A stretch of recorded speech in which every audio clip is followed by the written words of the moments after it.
Well, good evening, everyone. I think we're going to go ahead and get started. My name is Alyssa Ayres, and I'm Dean of the Elliott School of International Affairs. And what a great evening to be able to welcome you all to in person. Very happy to be reconvening in person here after 3 years for the David H. Miller Annual Lecture. We are going to have, I think, a very engaged discussion on African-led development tonight.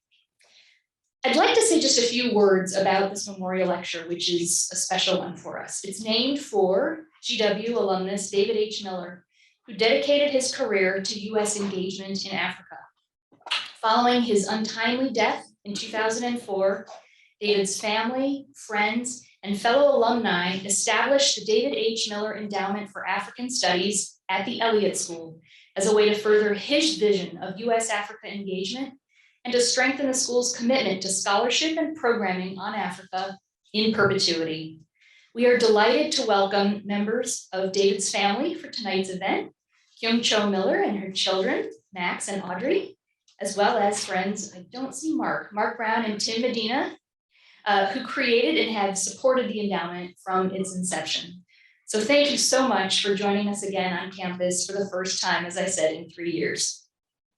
I would also like to thank our co-sponsors who have helped raise the visibility of this lecture among their organizations.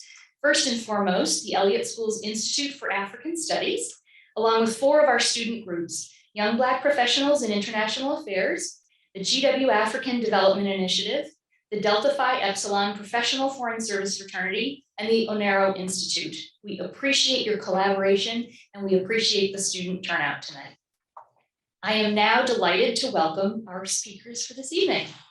Let me first introduce Travis Adkins, who became the 10th president and CEO of the U.S. African Development Foundation on January 18th of this year. Previously, he served as the Deputy Assistant Administrator for Africa at USAID. As an international development leader, he has over 2 decades of experience working in governance, education, humanitarian affairs, and women's and youth empowerment in over 50 nations throughout Africa and the Middle East. This includes service as staff director of the House Subcommittee on Africa, working with leading international NGOs and think tanks, as well as within several branches of the UN system. Mr. Adkins has served in numerous international election observation missions in Africa and the Middle East with the National Democratic Institute. He is a regular contributor to national and international media outlets on African affairs and is a life member of the Council on Foreign Relations. I can say that right after his appointment as president and CEO of the U.S. African Development Foundation was announced, I said, we have to find an opportunity for him to address the Elliott School, and I am so glad that it worked out for this evening. We will be joined by Professor Jennifer Cooke, who is director of the Elliott School's Institute for African Studies, which serves as a hub within the university to create opportunities for students, scholars, policymakers, and practitioners to learn, research, and share knowledge related to Africa within the university, African institutions, and the policymaking community. She teaches courses on U.S. policy toward Africa and transnational security threats in Africa.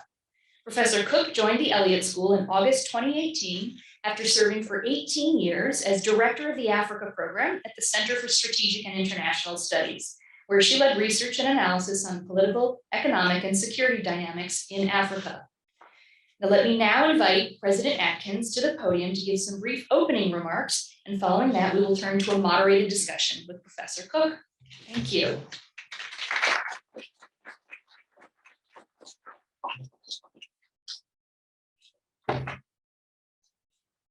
Good evening.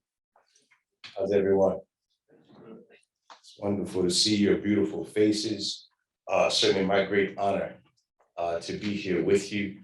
Let me thank, of course, Dean Ayres and the Elliott School, Jennifer Cooke and the Institute of African Studies, and without doubt, the family and the friends of David H. Miller, who have done so much to keep his legacy alive. As I listened to the note about his untimely passing in 2004, I'm struck by the idea of the fact that a person's impact, and in fact, their nearest ones would go so far as to keep their work and their legacy alive in the world. And I And one of those, probably like many of you who have been touched by people who we don't know, who perhaps we didn't meet, but who lived their lives in a way that was enviable, that was worthy of imitation.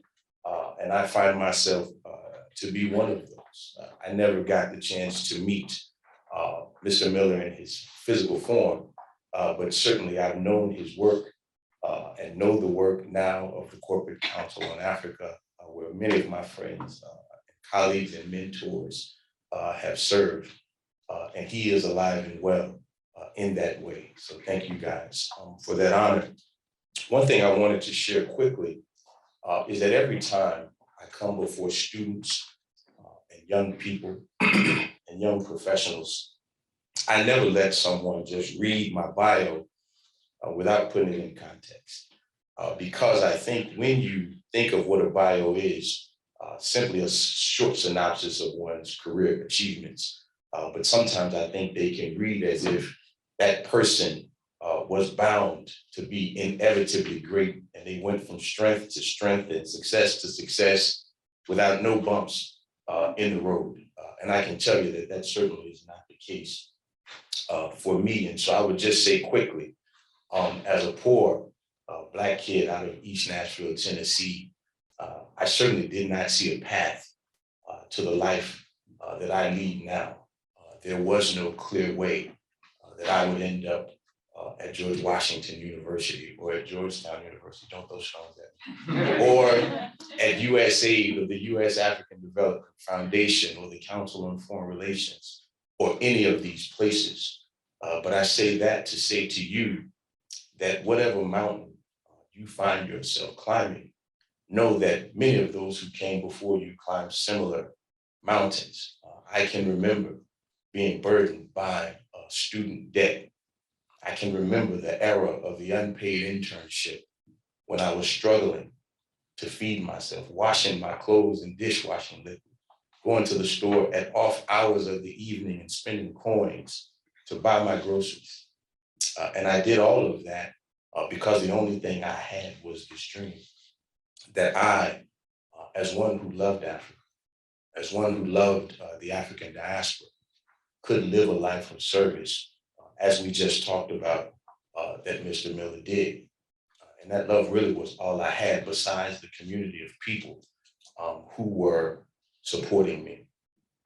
And sometimes I had to fight them too, because they couldn't figure out why somebody would be working for free to do something that they couldn't see necessarily the vision of.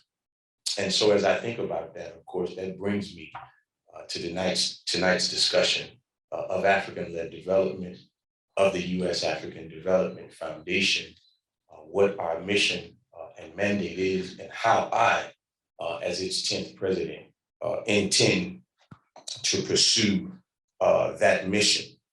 So I would just close by saying to you all, if you keep the kind of service you want to do as your North Star, then certainly you should be able to overcome the adversities that you find in your path.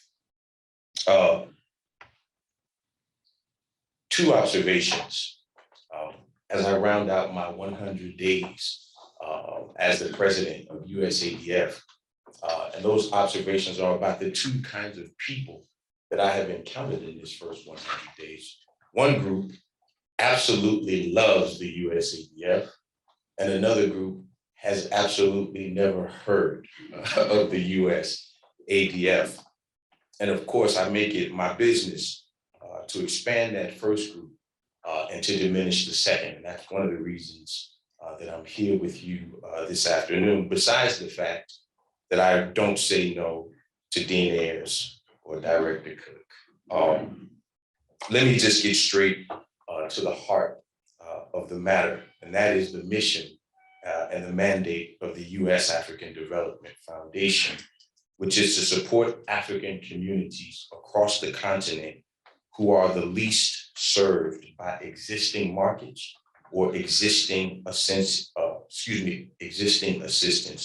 programs, so they can become part of Africa's growth story. So if I were to put that in one sentence, essentially we aim to serve the underserved of the underserved. And this is why Congress created this organization, understanding that there were gaps in coverage that other development assistance agencies of the United States government could reach, and that they needed to have one that was swift and nimble, in some ways smaller, but yet also having a very immense impact in the field. And so that creation was about 40 years ago, just over 40 years ago now, in 1980.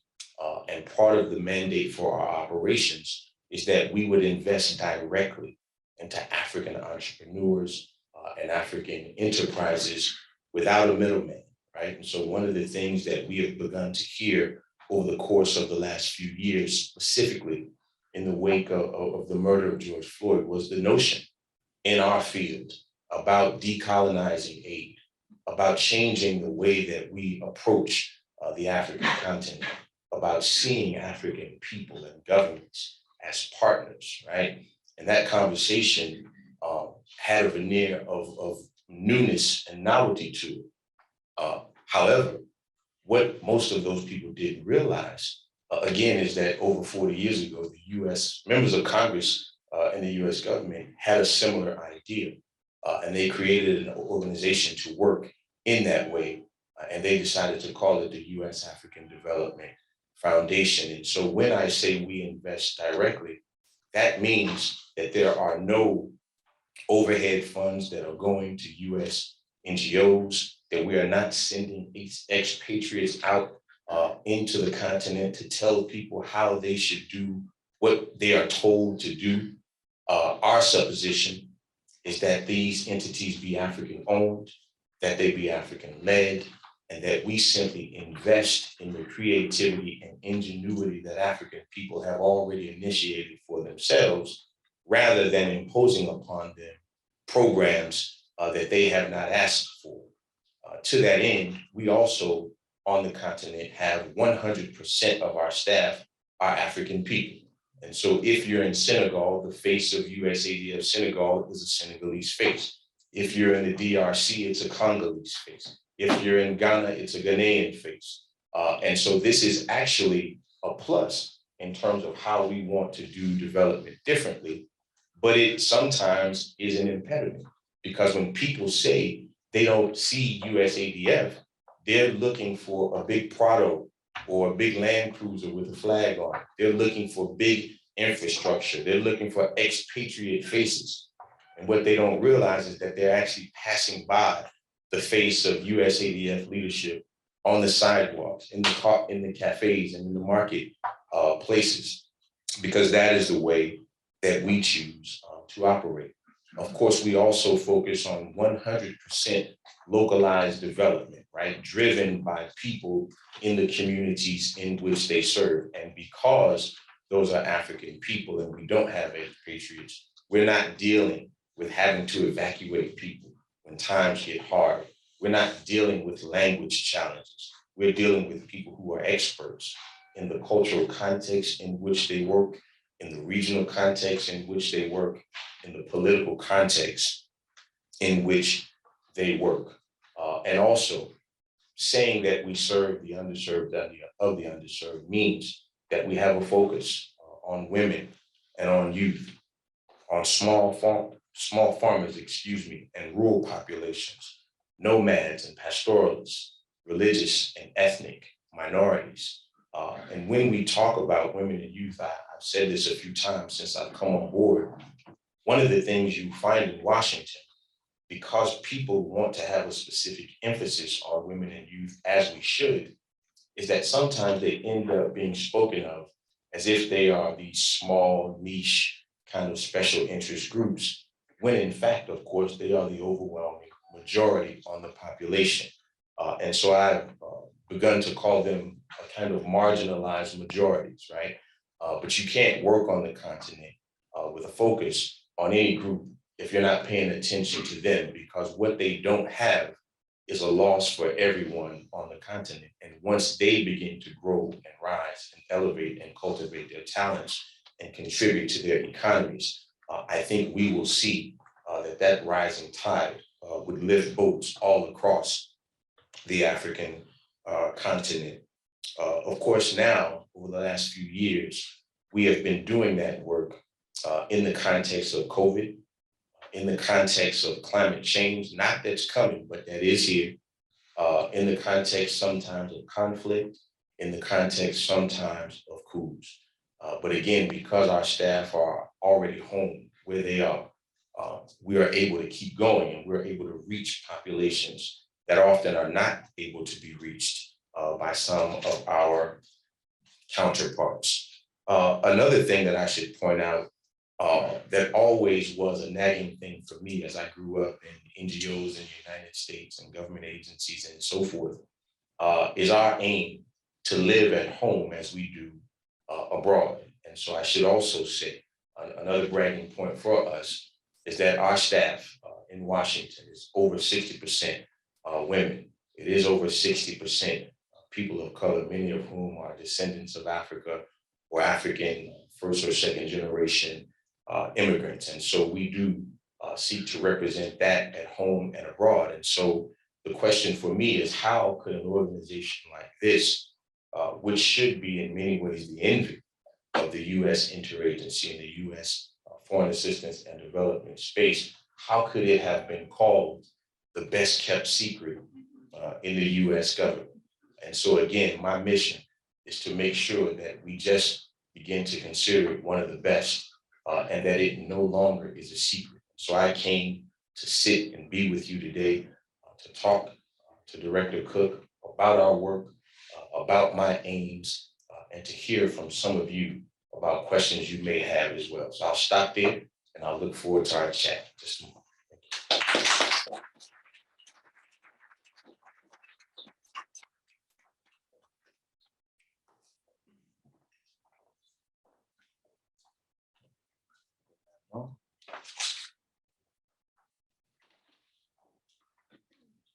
Travis, how fantastic to see you and to know that you're at the helm of this really kind of original, in a way, nimble organization. In my US foreign policy class, towards the beginning of the semester, we have a chart up of all the agencies that have to do with Africa policy. And this year I said about the USADF, watch that space, as Travis Adkins. We made the chart. We made the chart this year. We're already on it. Thank you. Thank you. Kind of Thank you. crossed us over. Thank you. So really, already, you've been raising the profile of the organization, getting people excited about it, telling the story as you were doing here today. And yeah, I think it's time. Its time has come. I wondered maybe to start, because you've talked about kind of the big picture of what the USADF does. If you could maybe paint a picture for us, like a story. You've just been traveling, I gather, and Yes. maybe one of the examples and how that works and who are the partners and what it looks like. Sure. In fact. Sure. So when we say partners, I mean, we're really talking about a wide range of folks. Sometimes we're talking about the US interagency, MCC, DFC, USAID, and so forth. On another level, we're talking about corporations, MasterCard, Stanbic Bank, Citi, and so forth. The NBA, where we're working with the NBA Players Association on programming as well. But at the base level, when we talk about partners, we're either talking about African governments at national or subnational levels. We're talking about our staff on the ground, who essentially are our liaisons with the partner organizations in whom we invest. And so these could be farmers cooperatives, these could be vocational training institutions, these could be youth programs where we're doing vocational training with youth.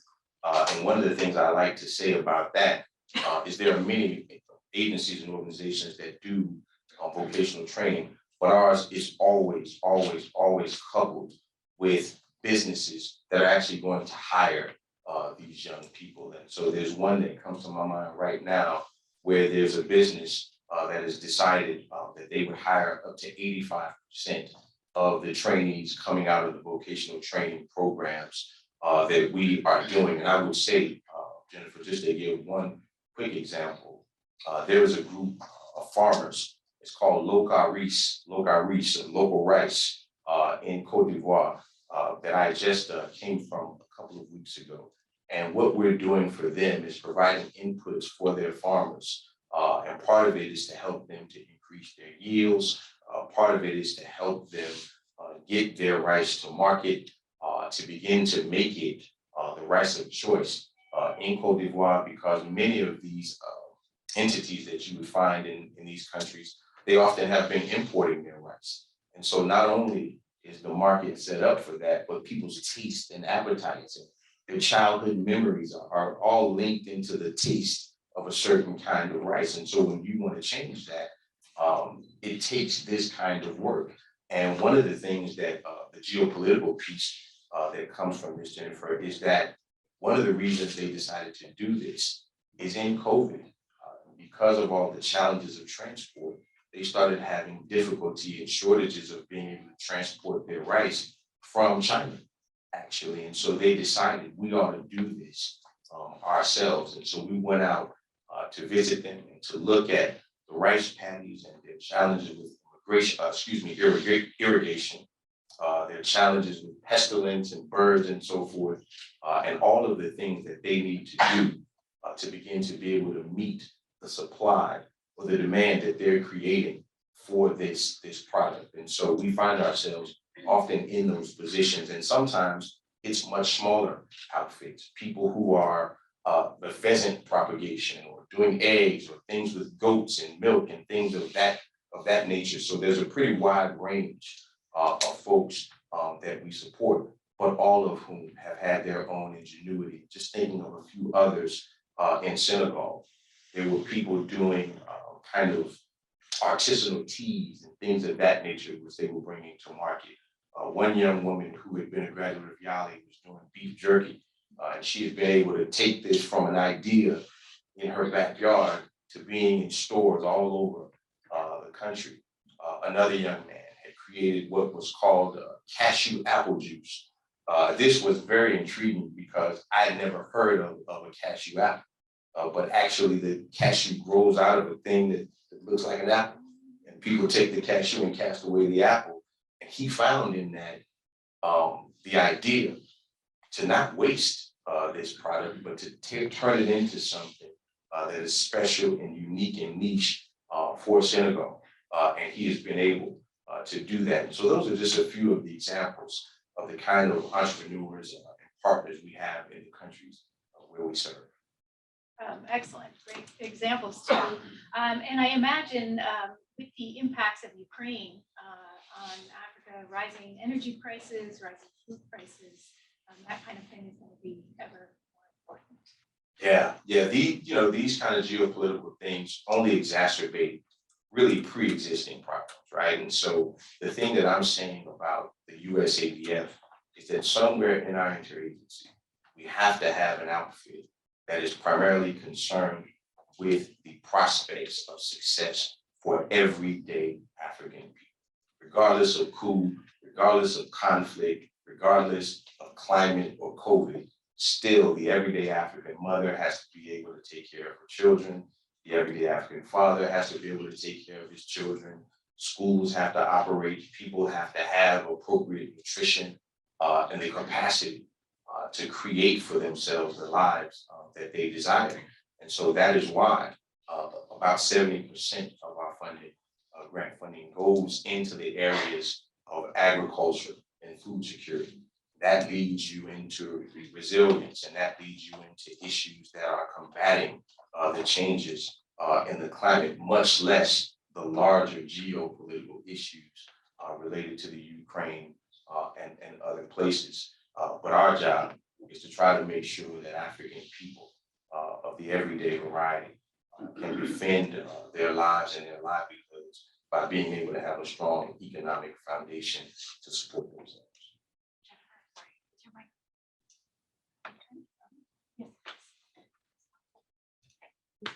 Thank you.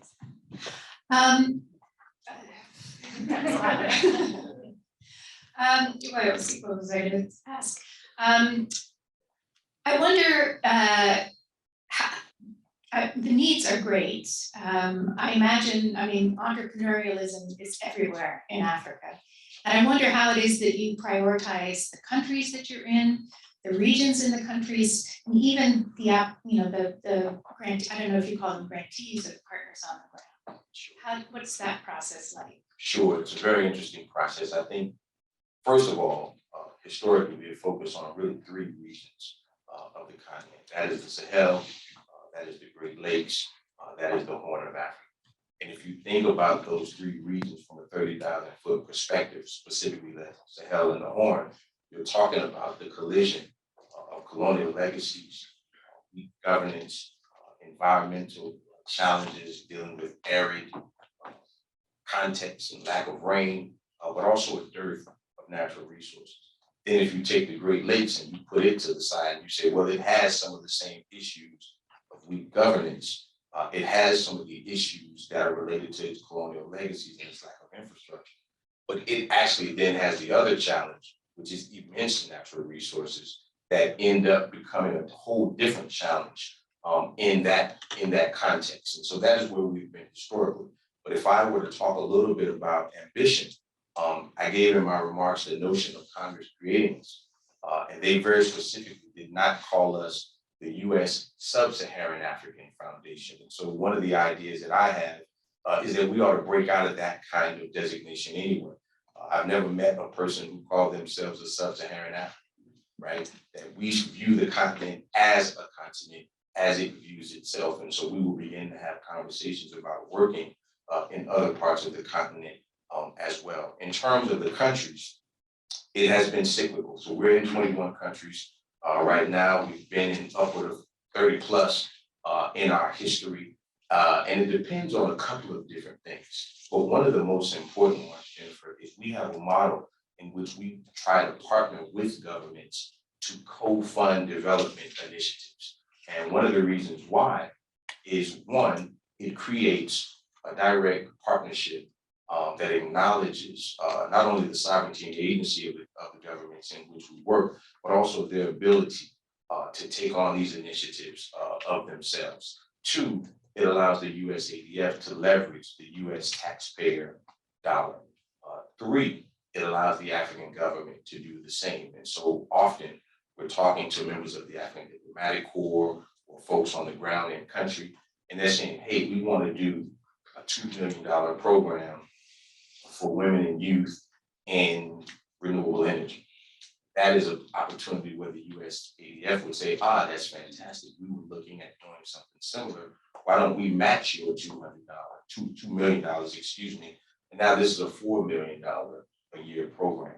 And then if you take that out over 5 years, now we're talking about a $20 million program for women and youth in a specific sector. So that's another one of the ways that we select the countries. The third, I think, is generally what you would expect in Washington, and that is looking at the countries where the US might have the greatest interest, where there's mutual benefit between the United States and that particular country, sometimes where we already have strong relationships, others where we may want to build and strengthen relationships. And so those are some of the key ways that we think about the countries where we work.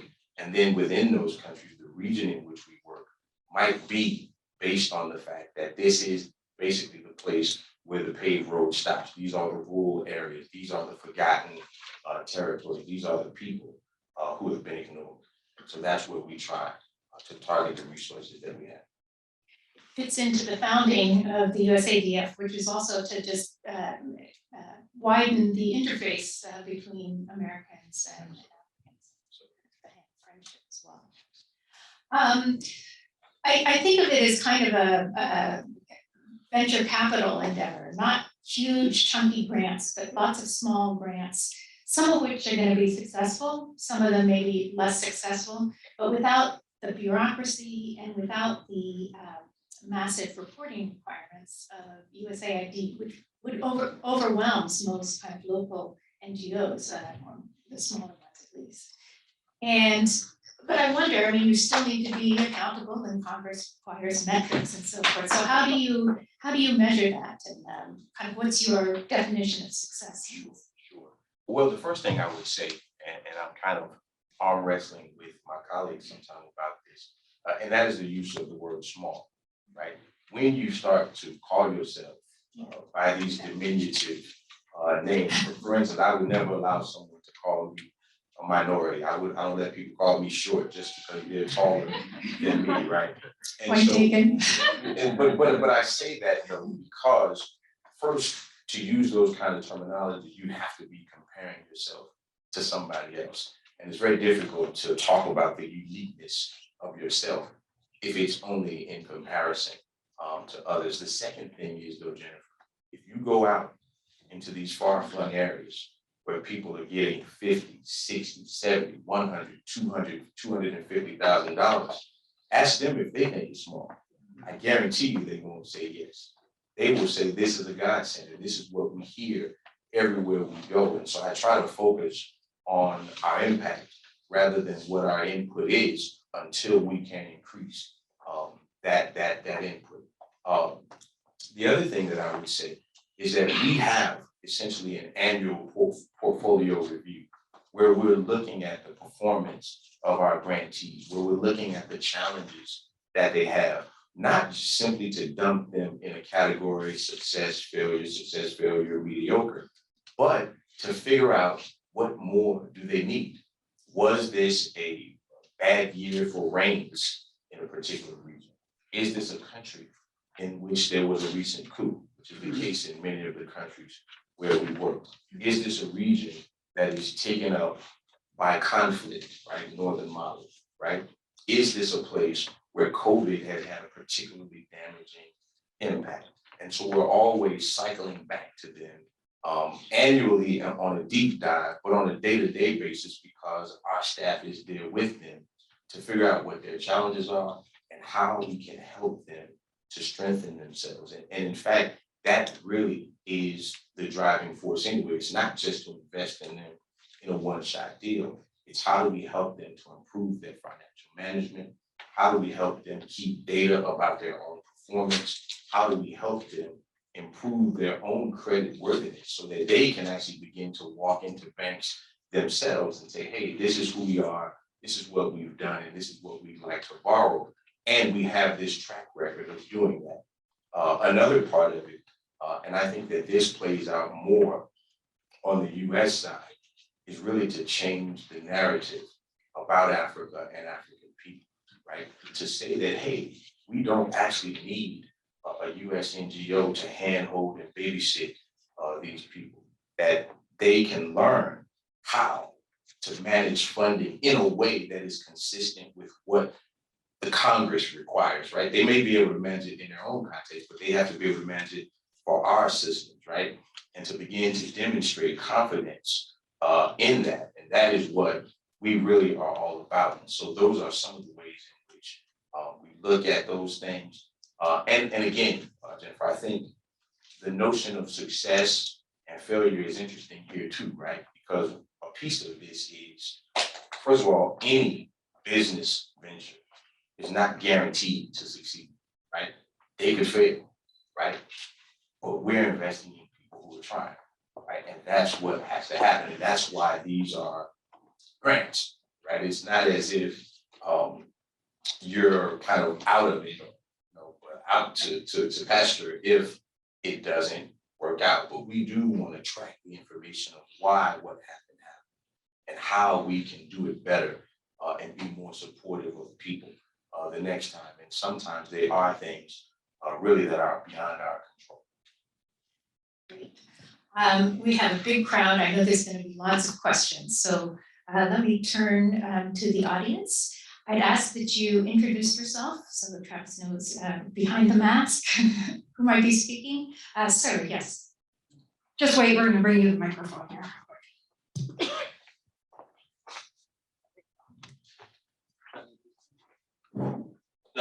You don't have to.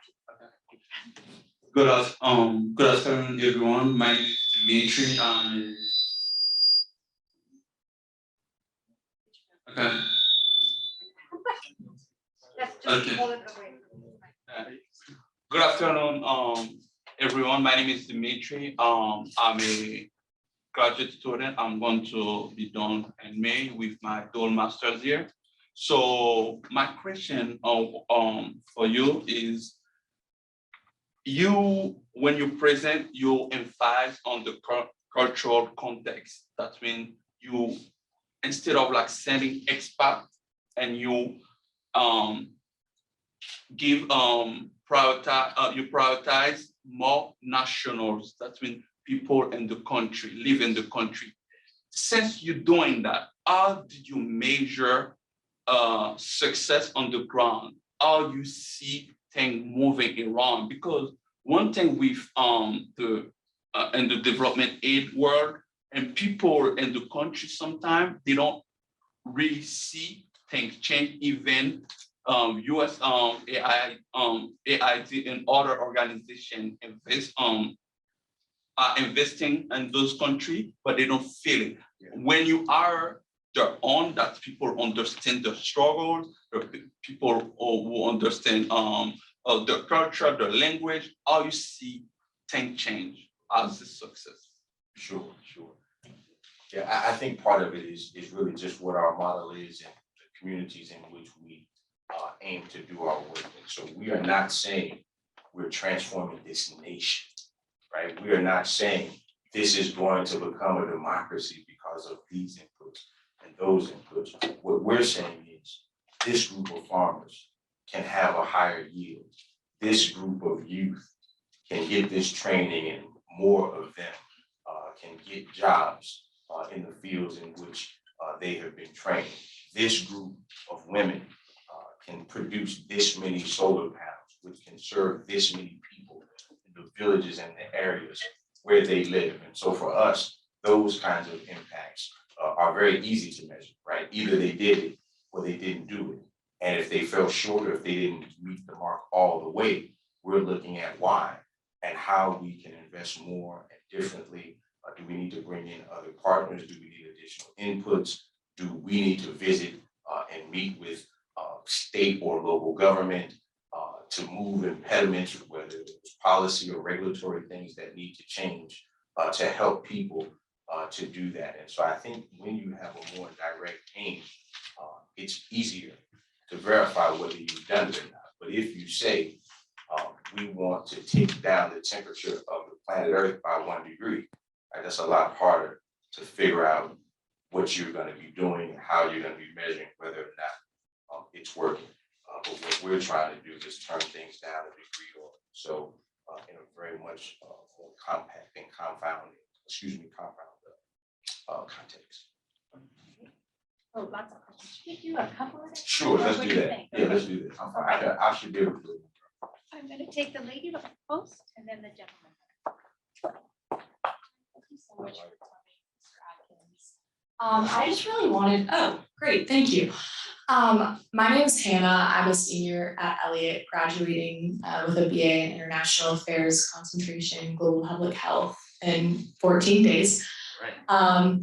And just from more of like a global public health perspective, I wanted to know more specifics about how COVID has really impacted your grants that you're putting out, and specifically with the plethora of other issues that come from a global pandemic and its impacts on small communities and big cities and everywhere all over the continent. I just wanted to know how that's really impacting the assistance that you're granting, and how has it shifted to address the public health needs and furthermore the problems that really offset from that.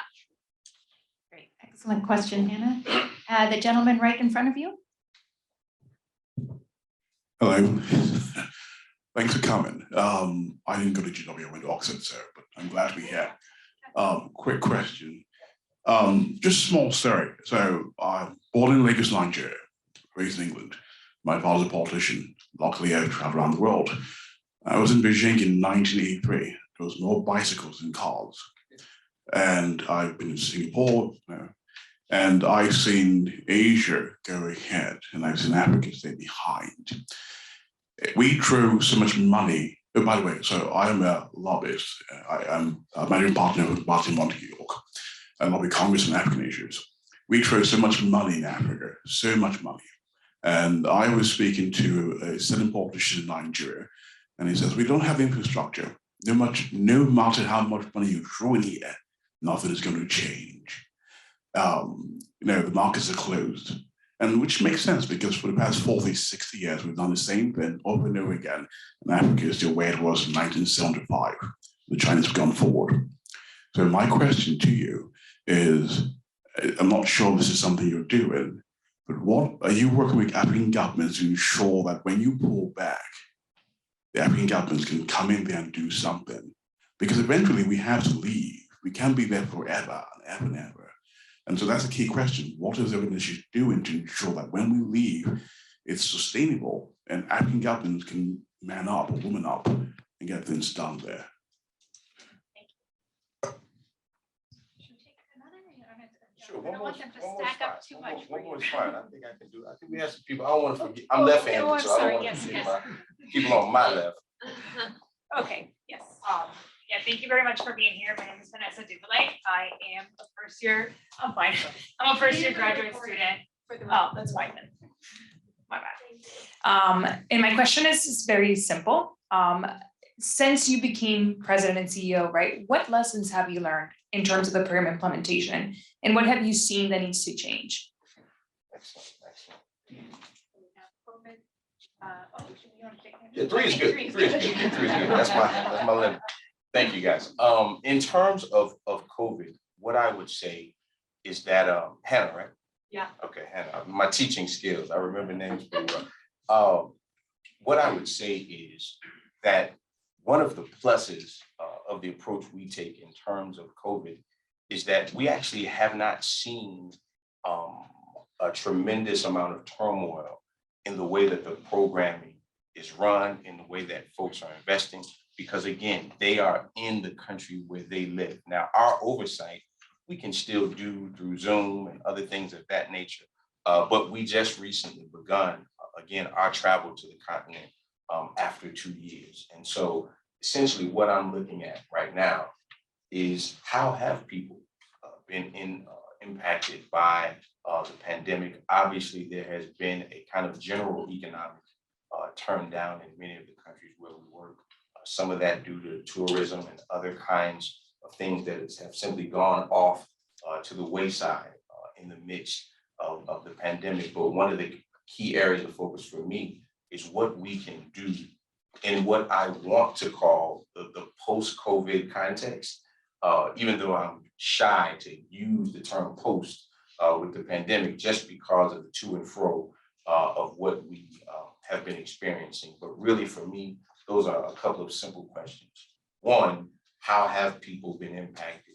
Two, what can we do for people whose enterprises may have been sidetracked by COVID or lost altogether by COVID or not able to even start because of COVID? Because of course, there's people that we've invested in over the course of the last 2 years who have had those challenges. And one of my key priorities, again, I'm just coming into my second 100 days now, is what we can do about what we find in those places. But on the trip that I just took to Senegal and Cote d'Ivoire, we really did not see people who had been immensely impacted by the pandemic in terms of their own individual enterprises, their own individual products that they are creating and distributing. In terms of kind of, when do we leave and sustainability, I think that's a question that's not really for the model that the USADF uses, right? Because there is no we, the we is there, quote unquote, right? Because our people are the people who live in those countries. And so they will be there. Additionally, when you're making investments, you're not necessarily looking at sustainability, right? An investment is to help a small or medium enterprise get to the next level of their growth, get to a place where they grow beyond the realm in which USADF invests, right? That perhaps they can be bumped up to the DFC or to other investment entities that the US government has, or that their institutional strength and their credit worthiness is such that they're now going out and getting their own loans and doing their own thing. And so we don't really deal in sustainability in the same way that other kinds of development programs might do that. In terms of lessons learned about programs, I think, Vanessa, right? Yes. I think I would say that a couple of things. One is the observation I made when I gave my opening remarks, that either they love us or they don't know who we are. Two, though, I think especially having traveled now to the continent for my first time, is the way that we are received by African governments, that we are received by local partners, the quality and the strength of these relationships, the way that when we show up, people begin to really understand, oh, wait a minute, okay, the local kind of ownership of what we're doing and the way that our partners can kind of navigate the kind of national and subnational and local governments to ensure that what we're trying to do is successful. And I think I would say the third thing, Vanessa, is really the hunger from the African diplomatic corps, from our partners across the continent, to be engaged in this way, a way that respects them, a way that seeks mutual benefit, a way that asks them what should be done rather than tells them what to do, a way that seeks to support them rather than to say we have come to save. And I think these really are the most important nuggets that I've been able to distill in that first 100 days that we discussed. One more question. No, we got this. We got this. I'm going to go to the dean.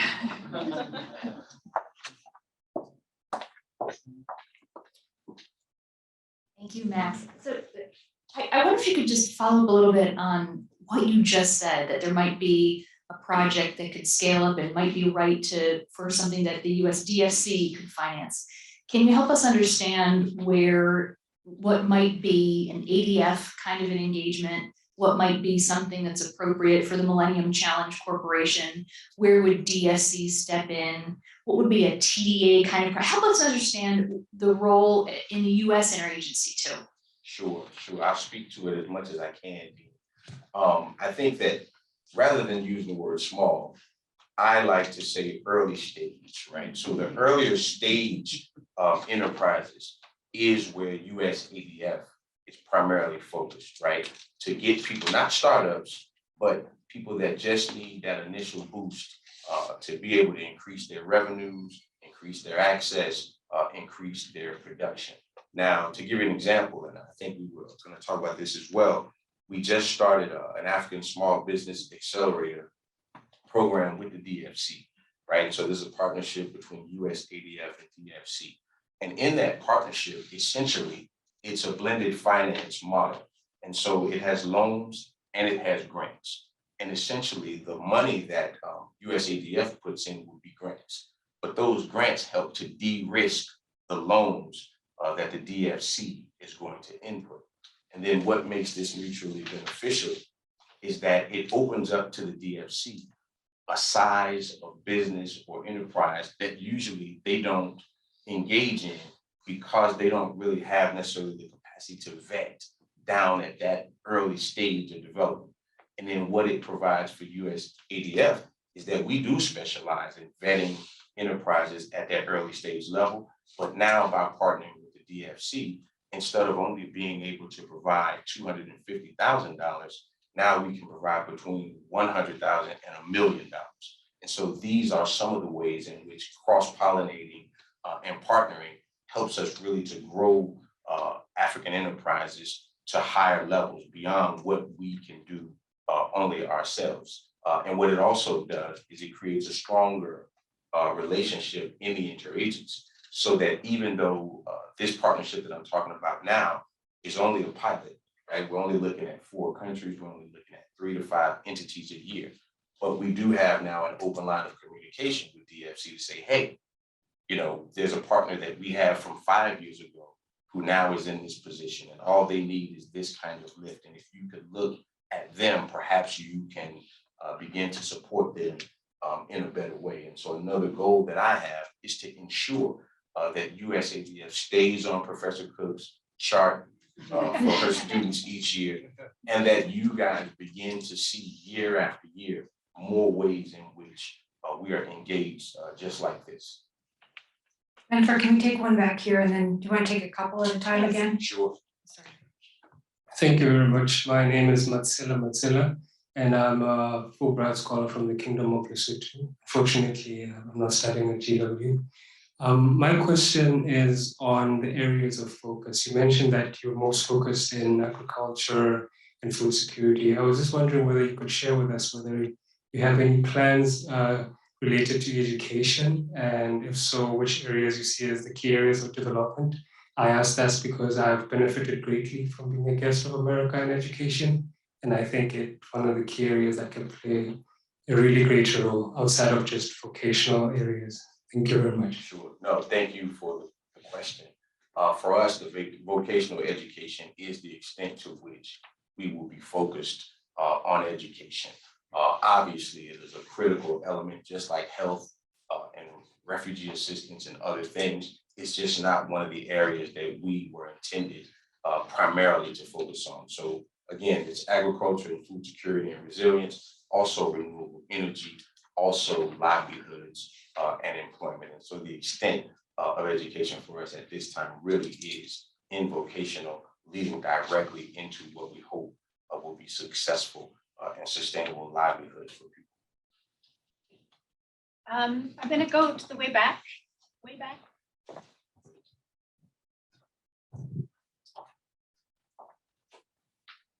Hello, everyone.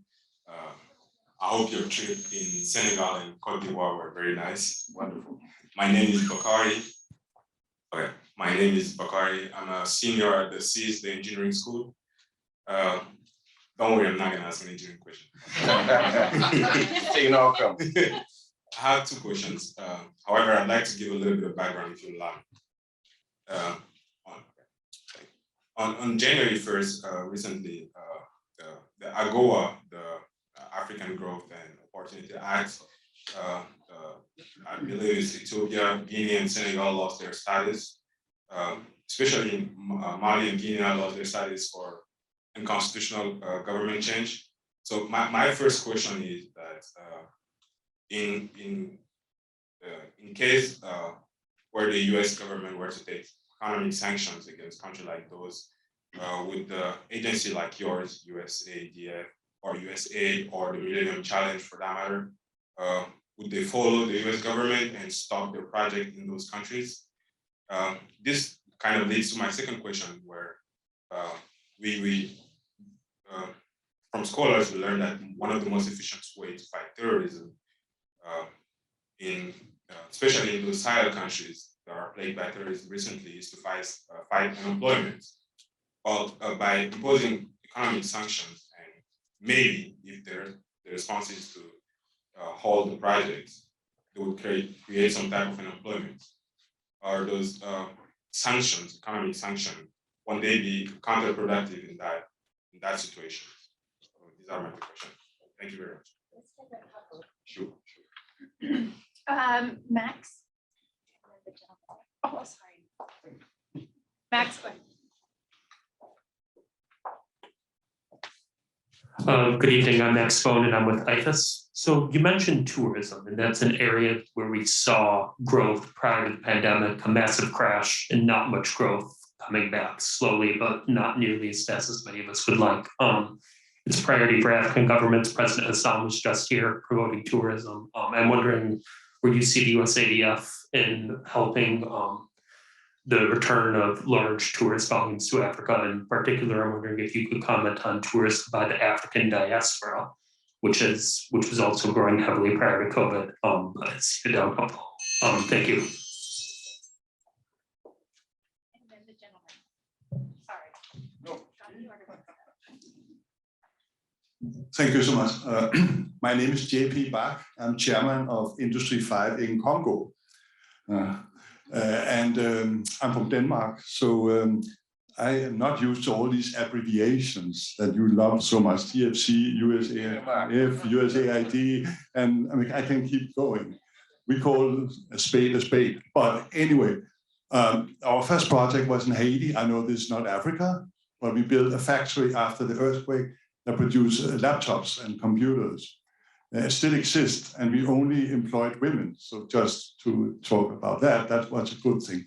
But we was heavily sponsored by USAID, the other abbreviation. And USAID, actually, just like you talk about, encouraged us to leave the business to our local partners, which we did. And everybody was watching, is it going down the drain now? And actually the opposite, it went even better after we left. So my question is, how do you work with USAID, and how do you think that the borders between the two organizations can move a little bit this way and that way? Because we are looking at our business in Congo right now, and we are looking at USAID and TFC and more of these abbreviations, but have difficulties in exactly understanding where USADF could be helpful. Basically, we are building a factory, we are employing people, vocational, we are training them in how to build laptops, computers, and they get a certificate and they become small entrepreneurs. How can we work together with USADF and not only USAID, because sometimes it's difficult to see exactly the differences. Sure. I think I'll start in the order that the questions were asked. So just to talk about the AGOA part of this in terms of economic sanctions. Of the countries that you mentioned, whichever nation, Ethiopia specifically, which lost their AGOA designation, that is simply losing access to a preferential trade agreement program. But those were not sanctions, if you will, that meant that all US entities pulled out of that country. USAID is still working in that country. US NGOs are still working in that country. They have not pulled out. It just so happens that USADF is not working in Ethiopia at this time. And so we didn't have that issue or that challenge. However, I do take your question as a serious marker for something that might happen in the future. And I'm not exactly sure what the answer is, specifically because our model has us investing directly. And so generally when our money is being invested, it's there already. So you can't necessarily pull it back. But I will bear that in mind for the future. But to answer your question specifically, in the cases that you mentioned, it only relied on, it only affected AGOA preferential, not all US foreign assistance engagement in those countries. To your question, Max, it's great to see you and to meet you. The tourism piece obviously is a big deal. I recently met with about 16 or 17 of the SADC, Southern African Development Community ambassadors here in Washington. So there's 16 or 17 countries in Southern and East Africa. And one of the things that was brought up for Tanzania, for Namibia, for Botswana, was this idea of tourism, was this idea of wildlife and this whole kind of conflict between humans and animals in some of these places, and how that might be leveraged to create economic opportunities. I had the opportunity, of course, also to meet and to speak with President Hassan of Tanzania. We did have a discussion about that. She asked me a lot about what we might do for women in Tanzania. And we know, of course, the Masai Mara and all of that, which is one of the things that she was here to promote. You can already see a leading African nation already saying, look, one of the things we need to get back after this pandemic period is our tourism. And so these are the big drivers of economic growth and assistance. And if you notice, people are generally not saying we need more aid, right? People are saying we need more trade, we need more investment, we need more engagement, right? This is the thing that we keep hearing from African leaders over and over again. And it's one of the things that USADF hopes to help to do. In terms of your question, I think it's a good question. And I think it's for people to decide for themselves what it is that they're looking for from one agency versus another. I mean, we've spent an hour talking about what USADF does and focuses 100% on localized development, investing directly in African people. Most of the bigger entities, specifically USAID, generally is working through contractors, working through US-based NGOs to achieve their ends, and we do it differently. However, for those of you paying attention, the kind of popularity of localized development has kind of ebbed and flowed in the broader interagency, right? There was a period in which we heard Rajiv Shah, when he was the administrator of USAID, say, hey, we want to focus more on localized development. Recently, Samantha Power saying the same thing. USAID needs to focus more on localized development. And essentially what I'm saying is, I hope that they do it. But the other thing I'm saying now that I'm sitting in this seat is that there is one US government agency who's been focused on this for 40 years unrelentingly, and that's USADF. And so for us, it really is about how we get support to African people and entities, not necessarily how we work through others, but of course we welcome partnerships. And so for instance, when you think about USAID, we are a partner with them in terms of our grant funding that we give to graduates of YALI, the Young African Leaders Initiative, also through Power Africa, where we are helping to extend the off-grid support, extending renewable energy services out beyond the main power grids in the big cities across the African continent. If you look at the State Department, they have the African Women's Academy for Women Entrepreneurs, I should say. And we fund many of the graduates of those programs as well. And then before I close, because this may be the last question, I should say also that we do have a renewed interest and focus on the African diaspora. We have been given additional funding from Congress this year to engage African diaspora communities. I take, of course, the broad meaning of that term. So I'm thinking about the historical African diaspora as well as the contemporary African diaspora. And you see that work in some of the organizations that we partner with. One is the African Development Network. The other is the NBA Players Association, where you have both continental Africans and basketball players in the NBA of African descent, both looking at how they can do programming in Africa, but also how they can do programming for depressed communities, many of which they have come from right here in America. And so we will have that, and you will see that coming out of USADF in the years ahead. We are indeed at time. I know there are still lots of questions, but we are having a reception following this.